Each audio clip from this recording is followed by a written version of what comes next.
The Michigan State Police arrived at Lakeside Extended Care on a Thursday morning. The administrator's hands shook as she signed the warrant. By Friday afternoon, 2 nursing assistants were in custody and a third had resigned. By Monday, the state licensing board had opened a full investigation. By the end of the month, everyone in that building knew the name Raymond Okafor, not as the quiet man in room 8 who trembled when he tried to hold his coffee, but as the decorated detective who had spent 28 years taking down drug operations in Detroit. It all started with 7 words he wasn't supposed to hear.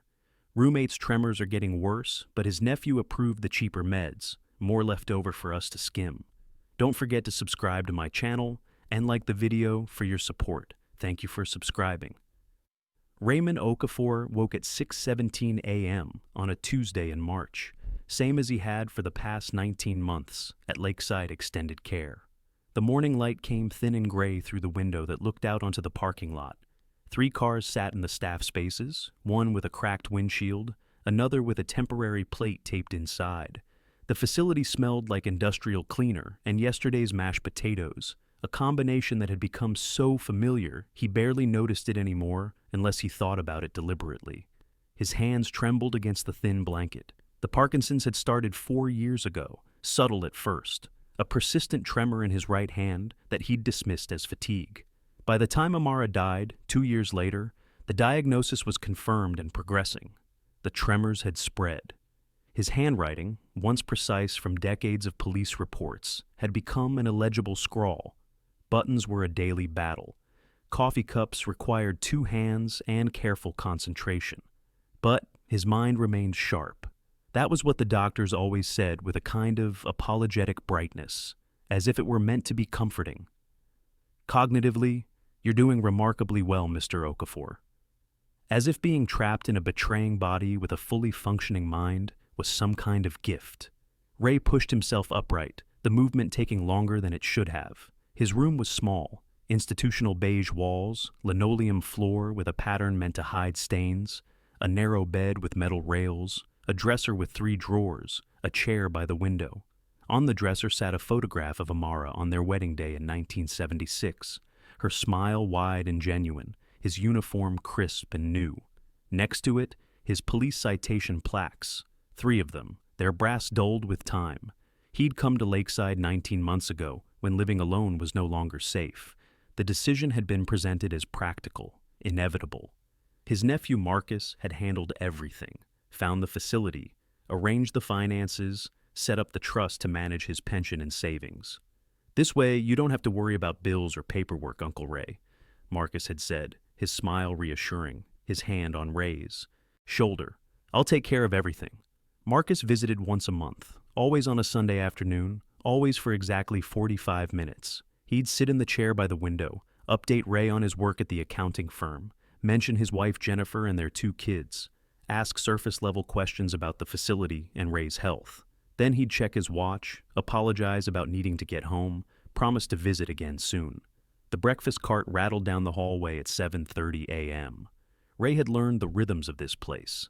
Every sound, every routine, every staff member's patterns. 28 years as a narcotics detective had trained him to observe, to notice the details others missed, to recognize when something didn't fit. LaToya, one of the nursing assistants, brought his tray. She was young, maybe 25, usually worked the morning shift. "Morning, Mr. Okafor," she said, setting the tray on the rolling table. Oatmeal, dry toast, a small cup of orange juice, pills in a paper cup. "Morning," Ray said. His voice came out rougher than intended. Another symptom. The disease affected his vocal cords, made his voice quieter, less certain. She left without further conversation. That was normal here. Staff moved efficiently, professionally distant. They had too many residents, not enough time. Ray understood that. He'd worked in understaffed precincts, knew what it meant to triage, to give each person the minimum required attention and move on. He looked at the pills. 2 capsules, his Parkinson's medication, carbidopa levodopa, twice daily. The doctor had prescribed a specific dosage, one 25-100 milligrams tablet in the morning, another at dinner. But these capsules looked different lately. Not the shape or color, those were the same, but something about them felt off. His tremors had gotten worse over the past 3 months. His mobility had declined. The neurologist's last visit 6 weeks ago had been brief. Sometimes the disease progresses despite medication, she'd said. We may need to adjust dosages. But they hadn't adjusted anything. Marcus had approved the prescription refills through the facility pharmacy. Everything continued as before. Ray swallowed the pills with the orange juice. The oatmeal was lukewarm and gluey. He ate half of it, managed one piece of toast. By 8:15, LaToya returned for the tray. The morning stretched ahead with its familiar emptiness. Television in the common room if he felt like the walk. The hallway had handrails, but the distance tired him. His room was easier, safer. The window offered a limited view, but at least it was quiet. He could think here. He'd been a good cop. That wasn't ego. It was documented fact. 28 years with Detroit PD, 12 of those in narcotics. He'd worked the streets in the 80s when crack cocaine devastated neighborhoods, watched communities torn apart by addiction and violence. He'd gone undercover twice, testified in federal court 7 times, helped dismantle 3 major distribution networks. The work had been dangerous, exhausting, necessary. His parents had immigrated from Nigeria in 1968, brought Raymond and his younger sister Ada to Detroit when Ray was 6 years old. His father worked at a Ford plant, his mother cleaned houses. They'd wanted better for their children: education, opportunity, safety. Ray had given them pride when he joined the police force in 1972. His mother had cried at his graduation from the academy, told him in Igbo that he would protect people the way no one had protected them when they first arrived, uncertain and afraid in a new country. He'd kept that promise for 28 years. Then Parkinson's disease had forced his retirement at 68. Then Amara's cancer had come fast and brutal. Then Marcus, his sister Ada's son, had stepped in to help because Ray had no children of his own. And Ada had died 15 years earlier in a car accident, and Marcus was the only family he had left. The trust arrangement had seemed sensible. Marcus was an accountant, understood finances, could manage the pension payments and medical bills and housing costs. Ray signed the papers in Marcus's office, his trembling hand making the signature barely recognizable. "This protects your assets, Uncle Ray," Marcus had explained. "Everything stays secure for your care." Lakeside Extended Care was not the facility Ray had toured initially. That place, Greenwood Terrace, had been bright and well-staffed, with physical therapy rooms and organized activities. But Marcus had called 2 days before the planned move-in. "Greenwood had an issue with their licensing, Uncle Ray. I found somewhere better, Lakeside. Same price, actually a little cheaper, which means your funds will last longer." Lakeside was not better. The paint was old, the carpets worn, the staff stretched thin. But Ray had been too tired to argue, too overwhelmed by grief and illness to fight. He'd moved in and tried to adapt. Now, 19 months later, he watched the parking lot and felt the tremors in his hands and wondered if adaptation was the same as acceptance. At 10:30 a.m., he heard voices in the hallway. The medication room was directly across from his door, a small space where staff prepared and distributed pills, stored supplies, kept records. The door was usually closed, but today it stood slightly ajar. 2 voices, female. One he recognized as Shanice, the lead nursing assistant on the day shift. The other was Brittany, newer, maybe 3 months at Lakeside. "Got 8 bottles from the last pharmacy shipment," Shanice was saying. Her voice was casual, matter of fact. "Price is up to $40 per bottle now. Demand's high." "What about room 8? Brittany asked. "His tremors are getting worse. Should we—" "Roommate's tremors are getting worse, but his nephew approved the cheaper meds, more left over for us to skim." Shanice laughed, a short, dismissive sound. "The old man's too out of it to notice the difference anyway. Plus his nephew cuts costs wherever he can. Win-win." Ray sat completely still in his chair by the window. His heart rate didn't spike. 28 years of undercover work had trained him to control his physical reactions. His breathing remained steady. His expression didn't change. But his mind moved with the sharp, focused clarity he remembered from his best cases. They were stealing his medication, diluting or replacing his Parkinson's drugs with cheaper alternatives, probably lower doses or placebos, and selling the difference. His worsening symptoms weren't disease progression. They were the result of deliberate theft. And Marcus knew. His nephew approved the cheaper meds. Marcus had authorized this. Marcus, who managed Ray's finances, who paid Lakeside's fees, who made medical decisions on Ray's behalf through the power of attorney Ray had signed. The voices moved down the hallway. The medication room door closed with a soft click. Ray looked at his trembling hands. He thought about the past 3 months, the increased shaking, the difficulty walking, the exhaustion that seemed heavier than before. He thought about the neurologist's confusion during the last visit, her comment that his decline seemed faster than expected. He thought about Marcus's brief Sunday visits, his efficient questions, his quick departures. He thought about 28 years of investigating criminals, building cases, gathering evidence, following the money. For 19 months, Ray had lived quietly in room 8, adapted to his limitations, accepted his dependence. He'd been the good patient, the manageable resident, the old man who caused no trouble. That ended now. At 11:45 a.m., lunch arrived. Ray ate mechanically, Salisbury steak that tasted like cardboard, green beans boiled into submission, cherry gelatin. The pills came in the same paper cup. He swallowed them, knowing they were worthless or worse.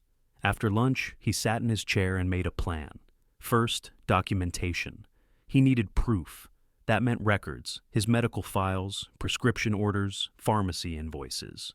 Marcus had access to all of it through the trust arrangement, but Ray could request copies. The facility was legally required to provide them if he asked. Second, witness testimony. He'd heard Shanice and Brittany clearly, but that alone wasn't enough. He needed patterns, multiple incidents, corroboration. That meant watching, listening, tracking their movements. Third, financial evidence. If they were selling his medication, there would be a paper trail, missing inventory, altered prescriptions, suspicious approvals. Marcus's involvement meant looking at the trust accounts, the payments to Lakeside, any kickbacks or cost-cutting arrangements.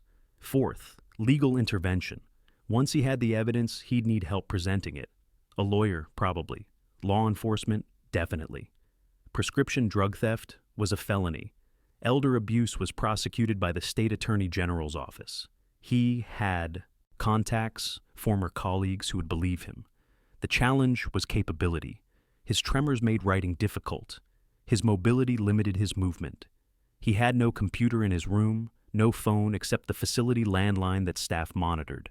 He had no privacy, no transportation, no independence. But he had his mind. And he had time. And he had something these people had forgotten. He'd spent nearly 3 decades outthinking criminals who believed they were smarter than the police. At 2 p.m., he pressed his call button. LaToya appeared 5 minutes later. "What do you need, Mr. Okafor?"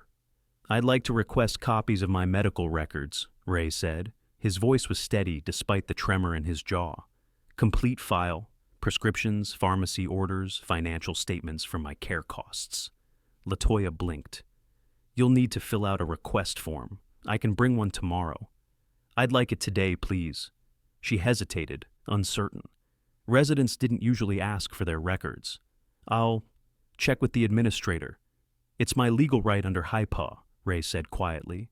"The facility has 30 days to comply, but I'm requesting immediate access to review my current medication regimen." LaToya's expression shifted slightly, surprised that the quiet man in room 8 knew specific healthcare regulations. "I'll see what I can do," she said, and left. Ray returned to the window. The parking lot was busier now, shift change coming soon. He watched a blue sedan pull in, parked crookedly across 2 spaces. A young man got out, lit a cigarette, checked his phone. Ray had learned patience in stakeouts that lasted days. He could wait. At 4:30 p.m., the administrator appeared at his door. Donna Prescott, mid-50s, always looked harried, wore the same 3 pantsuits in rotation.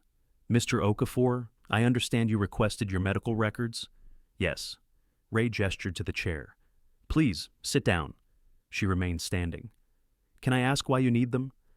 "I'd like to review my current treatment plan. I've noticed changes in my symptoms and want to discuss them with my neurologist." Donna's jaw tightened almost imperceptibly. "Your nephew Marcus manages your medical decisions. We coordinate directly with him." "I haven't been declared incompetent," Ray said. His voice remained calm, factual. "I retain the right to access my own medical information and participate in treatment decisions." "Of course, I didn't mean to imply," Donna caught herself. I'll have the forms brought to you. It may take a few days to compile everything. HIPAA allows 30 days, but encourages immediate access when requested by the patient, Ray said. I'd appreciate your cooperation in expediting this. Donna's smile was thin.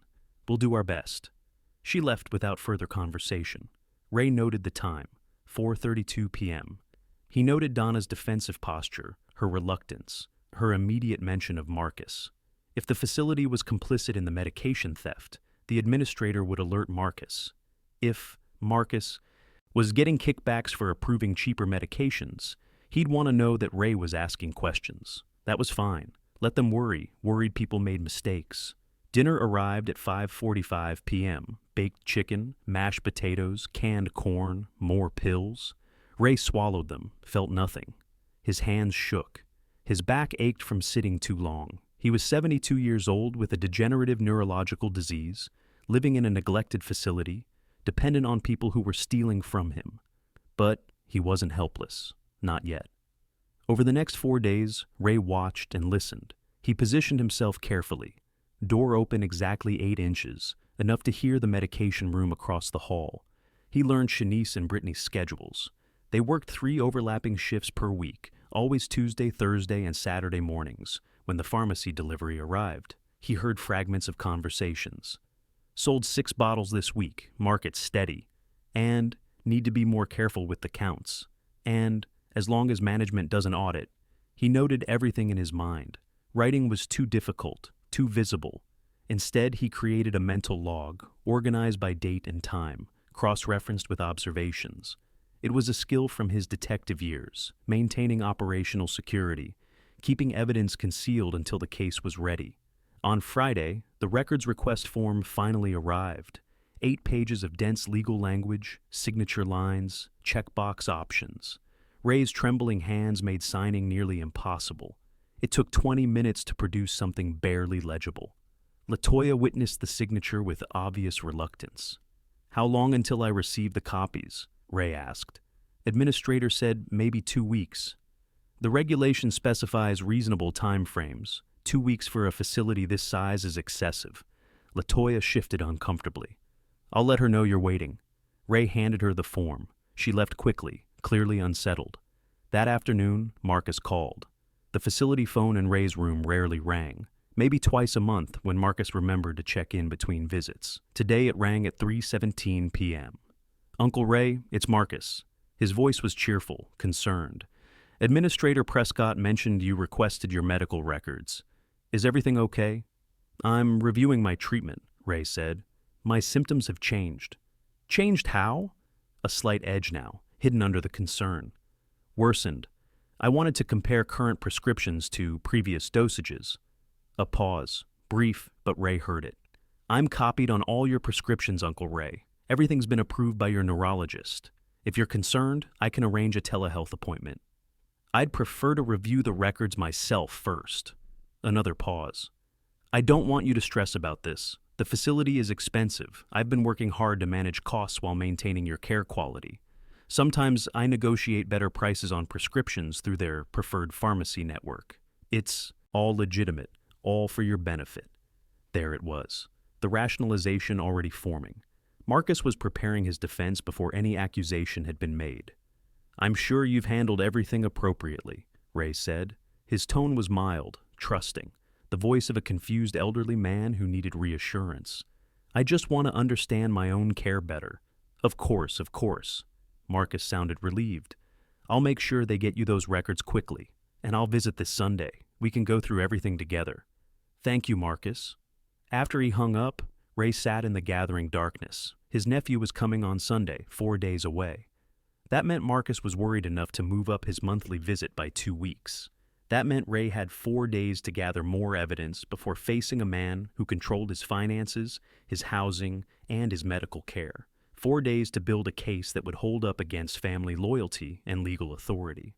On Saturday morning, Ray positioned himself by his door during the pharmacy delivery. The medication room was directly across. He could see through the gap when the door opened.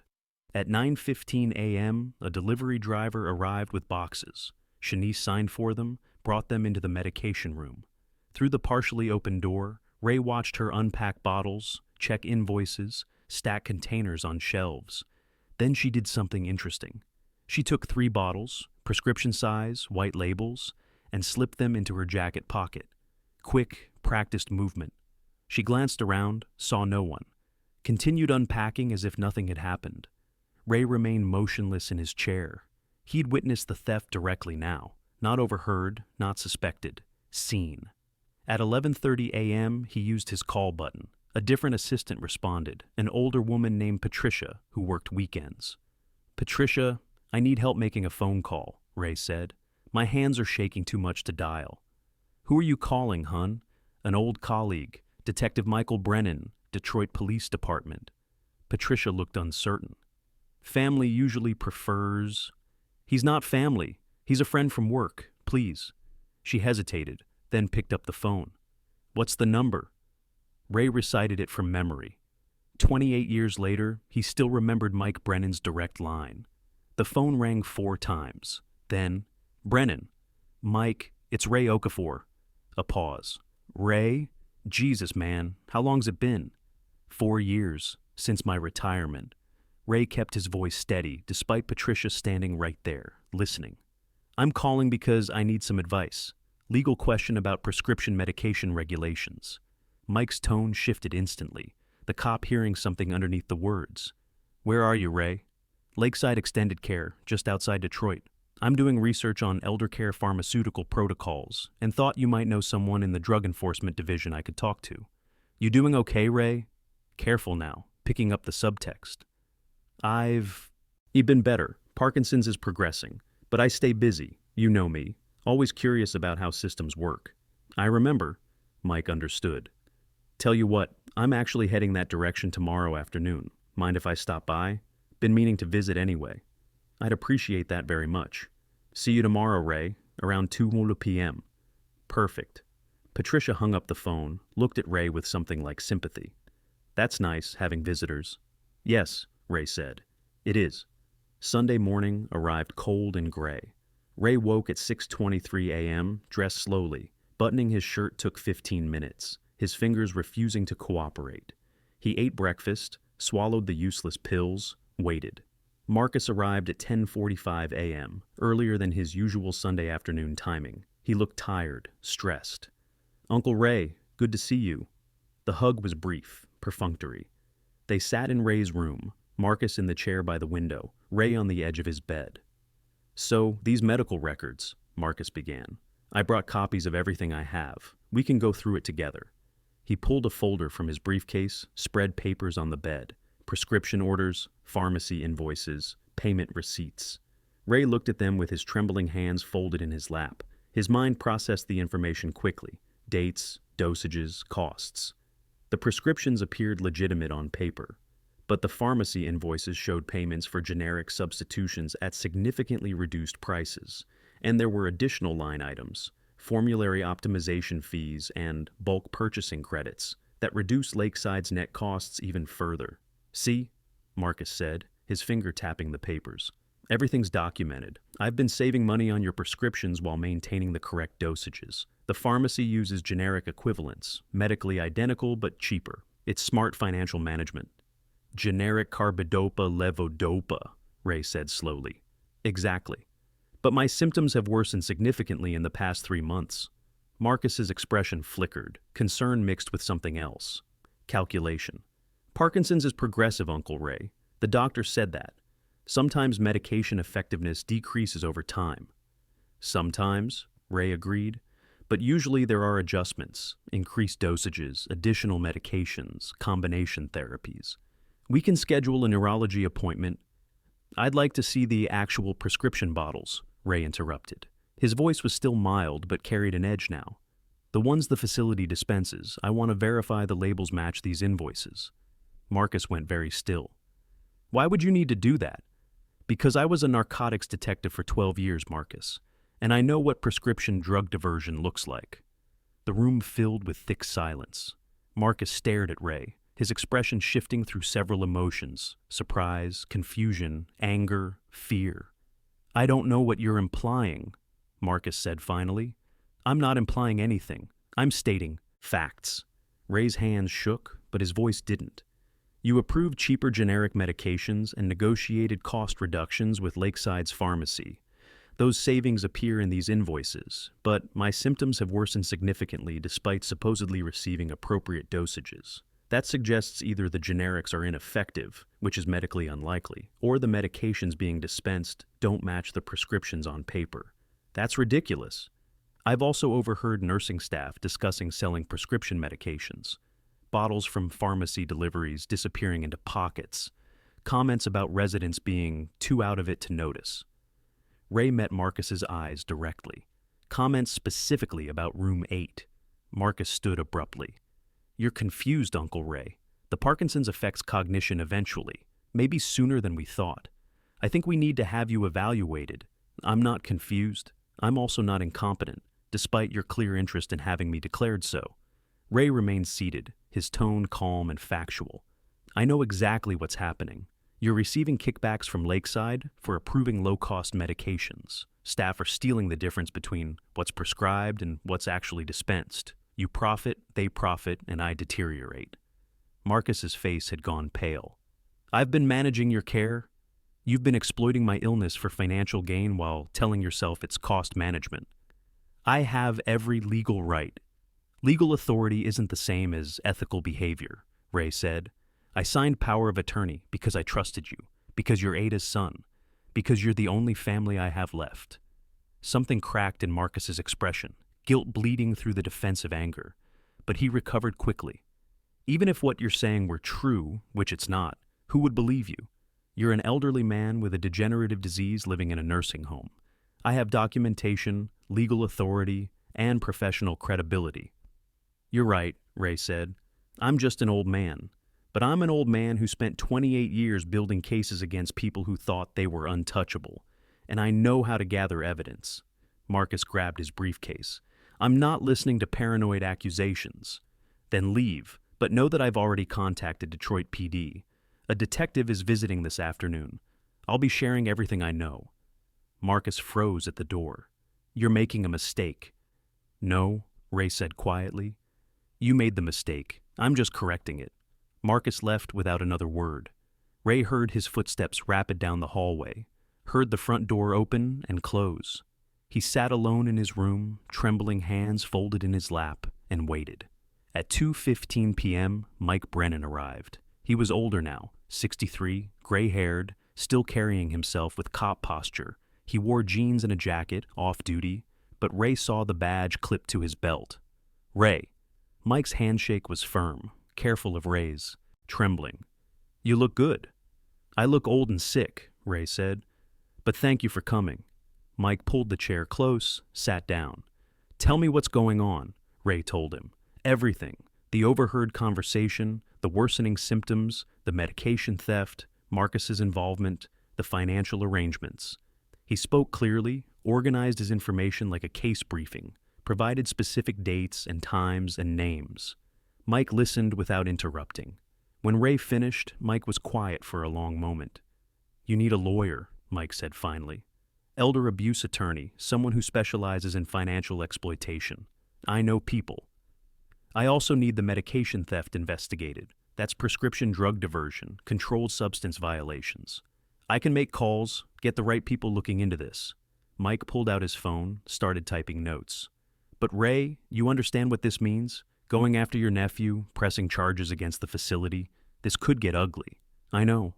Ray looked out the window at the parking lot. But it's not just about me.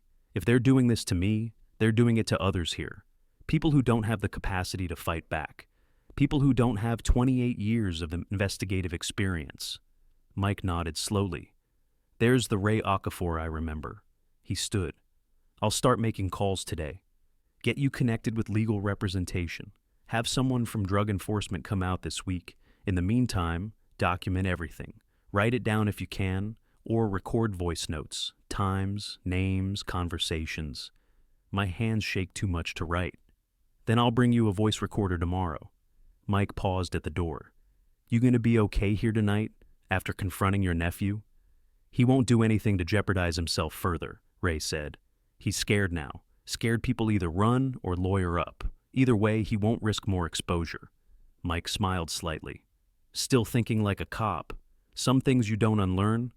After Mike left, Ray sat in the gathering dusk. His body was exhausted. The confrontation with Marcus had taken more energy than he'd anticipated. His hands shook, his legs ached, but his mind was clear, focused, alive in a way it hadn't been since retirement. On Monday morning, Mike returned with a voice recorder and contact information for an elder law attorney named Sarah Chen. By Monday afternoon, Ray had left a detailed voice memo describing everything he'd witnessed and overheard. On Tuesday, Sarah Chen called. They spoke for 40 minutes. She asked sharp questions, took detailed notes, explained the legal process for investigating elder abuse and filing complaints with the State Attorney General's office. On Wednesday, 2 investigators from the Michigan Department of Health and Human Services arrived at Lakeside Extended Care. They interviewed Ray for 2 hours, examined his medical records, took statements from other residents. On Thursday morning, exactly 1 week after, Ray had overheard the conversation about Room 8. Michigan State Police executed a search warrant. They seized medication logs, pharmacy invoices, staff schedules, and financial records. They interviewed Shanice and Brittany. By Friday afternoon, both were in custody, charged with prescription drug theft and elder abuse. The facility administrator, Donna Prescott, resigned on Monday. A state-appointed temporary manager took over operations. Within 2 weeks, Lakeside was under full regulatory investigation. Marcus hired a lawyer immediately. The trust accounts were frozen pending review by the probate court. Ray's case moved through the legal system slowly, but it moved. Through all of it, Ray remained in Room 8. He couldn't leave yet. His Parkinson still required daily care, and finding a new facility took time. But things changed. A new physician reviewed his medications and immediately adjusted his prescriptions to therapeutic dosages. Within 3 weeks, Ray's tremors decreased noticeably. Within 6 weeks, his mobility improved. The disease was still there, still progressive, but he was receiving actual treatment now instead of placebos or diluted doses. Other residents began talking to him. The word spread. Room 8 had fought back and won. Quiet conversations in the hallways, in the common room. I think they've been doing the same thing to me. My daughter controls my money, and I never see statements. The staff said I was just imagining things. Ray listened. He took notes, voice recordings now, with Mike's recorder. He connected people with Sarah Chen. One case led to another, then another. The investigation expanded. 3 months after that Thursday morning in March, Marcus pleaded guilty to financial exploitation of a vulnerable adult.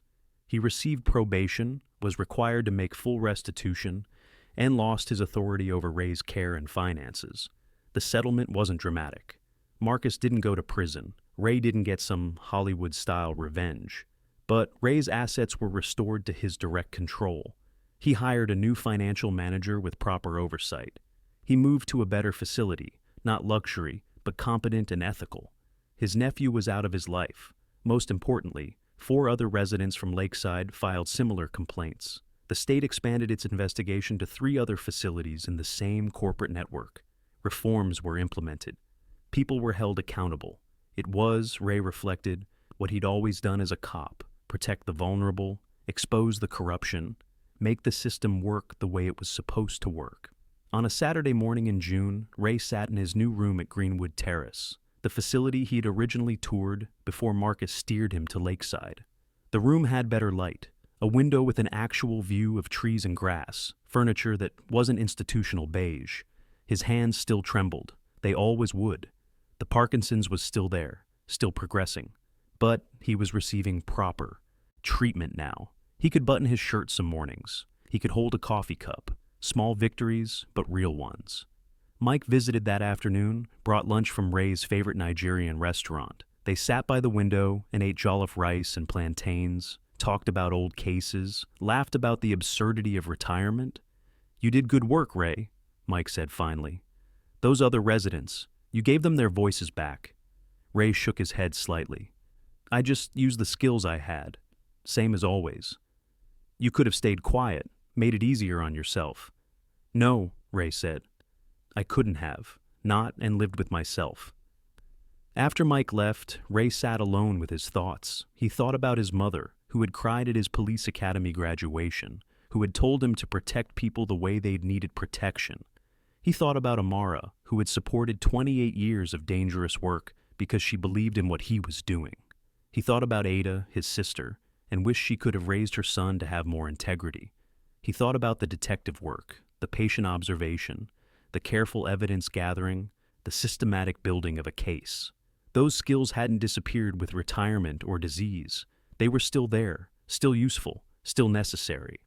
Raymond Okafor was 72 years old, living in a nursing home with Parkinson's disease, dependent on others for daily care. But he wasn't room 8 anymore, a number, a file, a problem to be managed and exploited. He was Ray Okafor, retired Detroit police detective, son of Nigerian immigrants, decorated officer, husband to Amara, fighter against injustice in whatever form it took. Some things he'd learned you never retired from.